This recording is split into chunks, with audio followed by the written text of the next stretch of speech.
Okay, so when we're using pivot chords, the basic idea is we've got a key and we're going to find a chord or maybe two chords or maybe three chords that work in both the key we're in and the key we're going to. Okay?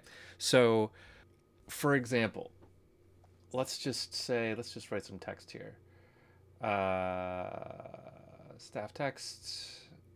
We're going to look at this example that I have here in just a second. But let's say we're in the key of C, right? We have 1, 2, 3, 4, 5, 6, 7, and 1. Okay? Now let's say, what's another key? Well, what I really should do here is, let's do this. Let's write the names of the chords. C major, D minor, E minor, F major, G major, A minor, B, dim. Okay, those are all our chords in C major. Okay, so let's pick another key. Let's say, let's do this. Let's say an obvious one would be like G. So we go to the 5, right? So this is just one step over on the circle of fifths, right? This is a closely related key. That means on the circle of fifths, it's one step in either direction. So C is going to be one step to the right, and F is going to be one step to the left. So that means there's probably going to be a few common chords between the two. So the chords in G are G major,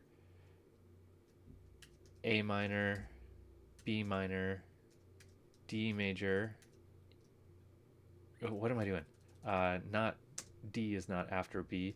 C major, D major, E minor, F sharp, dim, and then G major again. Okay, so if I just scoot this over and line this up this way, okay, G major is a common chord between the two. A minor is a common chord between the two. B is not, because in one it's diminished and the other it's minor, so that doesn't work. But let's go over here.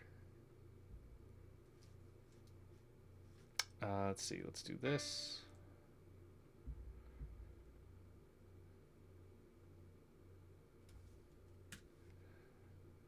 Okay, let's line up our C.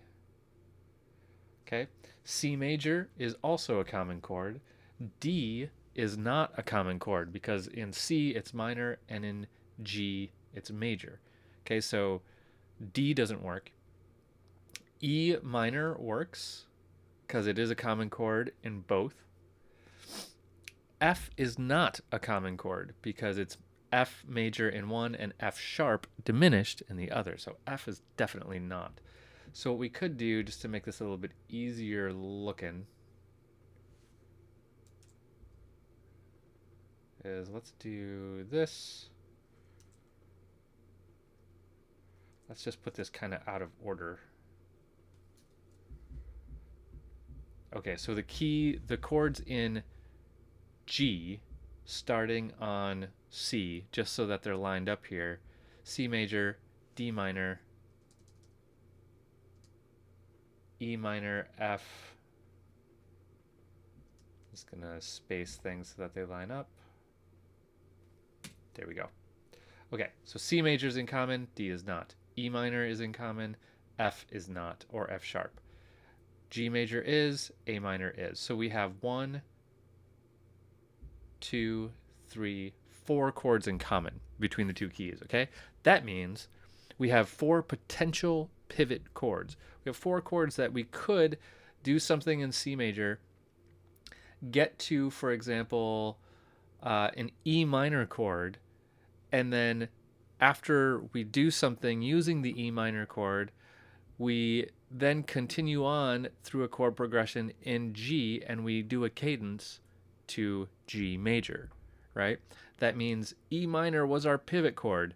We went through a chord progression, we used E minor sort of in both keys when we did use E minor, and then we resolved to G major.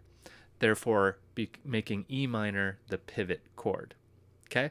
Now, sometimes there's a few pivot chords where you might do something in E minor, or you might hit the E minor chord, then maybe do a G major, an A minor, and then resolve it down to G major or something like that. So you can find a few pivot chords and use them. That makes it even stronger. Okay, so that's basically how pivot chords work, and it's an easy way to do a modulation. Now let's look at this little example we have up here and see if we can find a pivot chord happening just in this short little excerpt.